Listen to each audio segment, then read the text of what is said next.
வாழ்க்கை இனிமையாக்கப்பட வேண்டும். இதுவே எல்லோருடைய எதிர்பார்ப்பும். எப்படி வாழ்க்கையை இன்பமாக்கலாம் என முத்தியா முனிவர் குறிப்பிட்டார். பிள்ளைகளுக்கு இளவயதிலிருந்து அறக்கல்வி போதிக்கப்பட வேண்டும். பெற்றோர் நல்லவர்களாக, வல்லவர்களாக, அற நெறிப்படி முன்மாதிரியாக பிள்ளைகளுக்கு வாழ்ந்து காட்ட வேண்டும். அடுத்தது, அவர்கள் பெற்ற கல்வி மிக முக்கியமானது.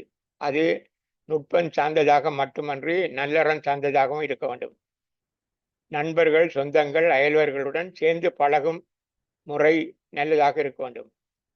நண்பர்களும் சொந்தங்களும் அயலவர்களும் நல்லெண்ணம் கொண்டவர்களாக இருப்பார்களானால் பிரச்சனை இல்லை. ஆனால் அதனை எதிர்பார்க்க முடியாதிருப்பதால் நல்லெண்ணம், நல்ல தீர்மானம், நல்ல செயல்கள் தொடர்பாக உறுதியாக இருப்பதும் செயல்படுவதும் மட்டுமன்றி மற்றவர்களுக்கு முன்மாதிரியாக வாழ்ந்து காட்டி அவர்களையும் அவ்வழிக்கு கொண்டு வர முயற்சிக்க வேண்டும். சமுதாயத்துடன் இயங்கி வாழ்தல் என்பது மிக முக்கியமானது என்பதை மறக்க முடியாது. தனித்த காடுகளில் வாழுதலில் முனிவர்களுக்கு இன்பம் இருக்கலாம். ஆனால் இல்லற வாழ்க்கையில் சமுதாயம் முக்கியமானது. சமுதாய கட்டமைப்பு, சமுதாய கலாச்சார பண்புகள், மரபுகள், கோட்பாடுகள் தொடர்பாக இணங்கி வாழ முடியாத போது இன்பம் இல்லை. அதற்காக எல்லாவற்றையும் சரியென ஏற்பதும் அறமென கொள்ளப்படுவதில்லை. முடிந்த அளவுக்கு நீர் உன் இன்பத்துக்காக சரியான தீர்மானத்தை எடுப்பது மட்டுமன்றி முடிந்த அளவுக்கு சமுதாயத்தை மாற்றுவதில் பங்கு கொள்ள வேண்டும். நான் வாழ்க்கையை துன்பமாக்கும் காரணிகள் பற்றி அதிகம் பேசுவதில்லை. எப்போதும் நல்ல விடயங்கள் பற்றி மட்டுமே கதைப்பேன். ஆனால் இந்த இடத்தில் துன்பத்துக்கான காரணங்களை சொல்லாமல் இன்பத்தை பற்றி மட்டும் கதைக்க முடியாது என்பதற்காக அவற்றை முதலில் சொல்லுகின்றேன். பின்னர் சந்தர்ப்பம் கிடைக்கும் போது இந்த துன்ப காரணிகள் ஒவ்வொன்றையும் விரிவாக விளக்குவேன். அதிக உணர்ச்சி, சந்தேகம், பொறாமை, வளைந்து கொடுக்காமை என்பன முக்கியமான காரணிகளாகும். அதிக உணர்ச்சி எதிர்பார்ப்பும் அதனால் அதிக நுகர்வும் இன்பத்தை காட்டி இறுதியில் துன்பத்தையே கொடுக்கும் என்பதை மறக்காமல் இருந்தால் இன்பத்துக்கு பங்கம் வராது, துன்பமும் இல்லை. அடுத்தது சந்தேகம். இது மரப்பலகையை அரிக்கும் கரையான் போன்றது. மற்றவரில் நல்ல பக்கங்களையே பார்க்க வேண்டும். இல்லாவிட்டால் அது உனக்கு மற்ற எதனாலும் பெறக்கூடிய எந்த இன்பமும் இல்லாமலே போய்விடும். யார் மேலே அன்பும் பாசமும் அதிகமாக இருக்கிறதோ அவர் மேலே தான் சந்தேகம் வரும். பெற்றோருக்கும் பிள்ளைகளுக்கும் இடையிலும், கணவருக்கும் மனைவிக்கும் இடையிலும், நண்பர்களுக்கு இடையிலும் சந்தேகம் ஏற்படும். சந்தேகம் தற்காப்பு காரணமாக அல்லது முன்னெச்சரிக்கைக்காக சந்தேகம் வருவதுண்டு. தவறாக புரிந்து கொள்ளப்படுவதால் சந்தேகம் ஆரம்பமாகும். சந்தேகம் வந்தால் மீண்டும் மீண்டும் அதனை நினைக்க செய்யும். அந்த எண்ணமே தலைக்கேறும். பலவிதமாக எண்ணத் தோன்றும். பிழையான எண்ணங்களாகவும் அவை இருக்கலாம். இதனை சந்தேகப்படுகிறவரும் சந்தேகத்துக்கு உள்ளாகிறவரும் உணர்ந்து கொள்ள வேண்டும். அதிக அன்பு பாசம் கொண்டவர்களே அவர்களில் உள்ள அக்கறை காரணமாகவே சந்தேகம் கொள்கிறார்கள் என்பதை இரு தரப்பும் புரிந்து கொண்டால் பிரச்சனையை இலகுவாக தீர்த்து கொள்ளலாம். சில வேளை சந்தேகப்படுவது சரியானதாகவும் இருக்கலாம். உன் சந்தேகம் பிழையானது என கண்டுகொண்டால் உன் சந்தேகத்தை கைவிடவும், சந்தேகப்படுவது சரியானது என கண்டுகொண்டால் அந்த பிழை தொடர்ந்து ஏற்படாமல் தடுப்பதற்கும் தற்காத்துக் கொள்வதற்கும் உறவை தொடர்ந்து பேணி மகிழ்ச்சியாக இருப்பதற்கும் முயற்சிக்க வேண்டுமானால் சந்தேகப்படுகிறவரும் இருவரும் மனம் விட்டு பேசி உறவை பலப்படுத்திக் கொள்ள வேண்டும். உண்மையில் அளவு கடந்த பாசத்தினால் சந்தேகப்படுகிறேன் என்பதை சந்தேகப்படுகிறவரும் என்மேல் உள்ள அன்பு அளவு கடந்த அன்பினாலும் பாசத்தினாலும் தான் சந்தேகப்படுகிறார் என்பதை மற்றவரும் உணர்ந்தால் பிரச்சனை தீர்ந்துவிடும். உறவை பலப்படுத்த நினைப்பீரானால் சந்தேகத்தை நிரூபிக்கும் முயற்சியில் சந்தேகப்படுகிறவர் ஈடுபட தேவையில்லை. தனியாக சந்தேகத்தை நிரூபிக்கும் முயற்சியில் ஈடுபடத் தொடங்கினால் அது கோபம், மனஸ்தாபம், வைராக்கியம் வளர காரணமாகும்.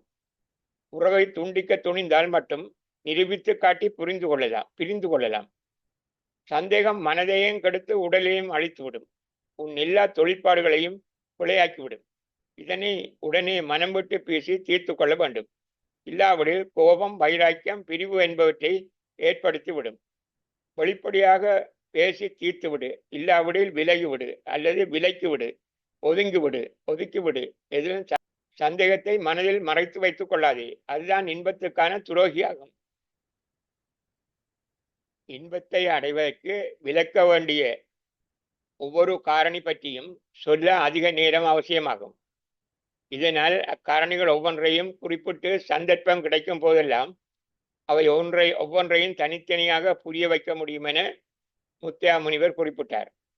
அடுத்தவர்களுடன் இணங்கி நடக்காமை, தன் குறைகளை மறைக்க மற்றவர் மீது குறைகளை சுமத்துதல், மற்றவர்களுடன் பழக கூச்சப்படுதல், உடனடியாக நடக்க முடியாதவை பற்றி பகல் கனவு காணுதல், விரோதம், கோபம் என்பவற்றை மறைத்து மனதுக்குள் வைத்து அடைக்க கொண்டிருத்தல், பிரச்சனைகளை எதிர்கொள்ள விருப்பமில்லாது ஒதுங்கி எதிலும் ஈடுபாடு இல்லாமல் இருத்தல், உணர்ச்சி மாற்றம் ஏற்படுதல், அடிக்கடி உணர்ச்சி மாற்றம் ஏற்படுதல், சில வேளைகளில் மகிழ்ச்சியாக இருத்தல் மற்றும் சில வேளைகளில் கவலையாக இருத்தல், மனநிலையில் அடிக்கடி மாற்றம் ஏற்படுதல், சில நிகழ்ச்சிகளில் பங்கு கொள்ளுதல், சில நிகழ்ச்சிகளில் ஒதுங்கிக் கொள்ளுதல், எல்லோரும் ஒரே மாதிரி இருக்க வேண்டும், சட்டப்படி எல்லாம் நடக்க வேண்டும் என எதிர்பார்த்தல், தன்னுடைய சொல்லை மற்றவர் ஏற்க வேண்டும் என எதிர்பார்த்தல்,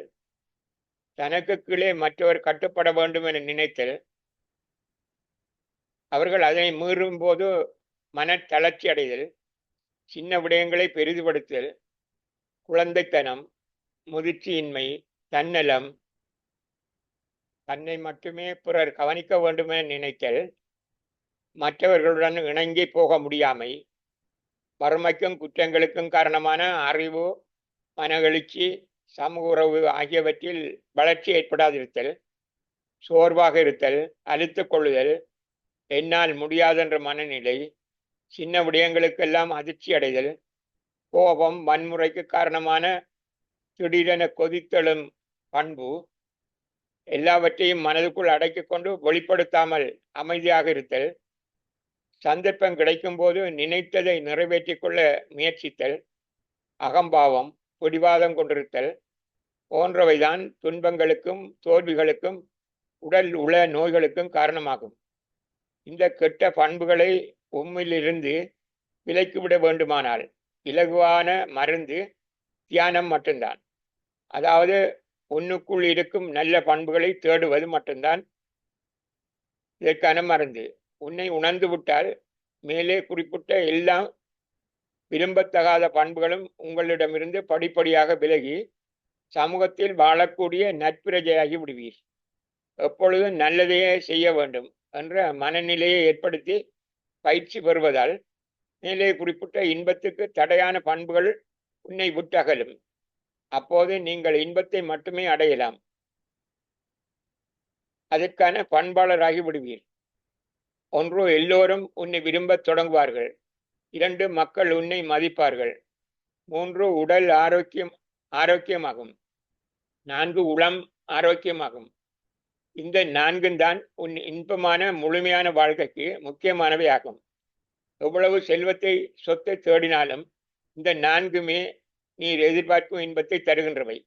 இவை இல்லாத போது நீர் மன அமைதி இழந்து உன் உடலும் உளமும் ஆரோக்கியமற்றுவிடும். உடலும் உளமும் ஆரோக்கியமாக இல்லாத போது இன்பம் என்பதும் இன்பமான வாழ்க்கை என்பதும் இல்லை என்று முத்தையா சுவாமிகள் சொன்னார்.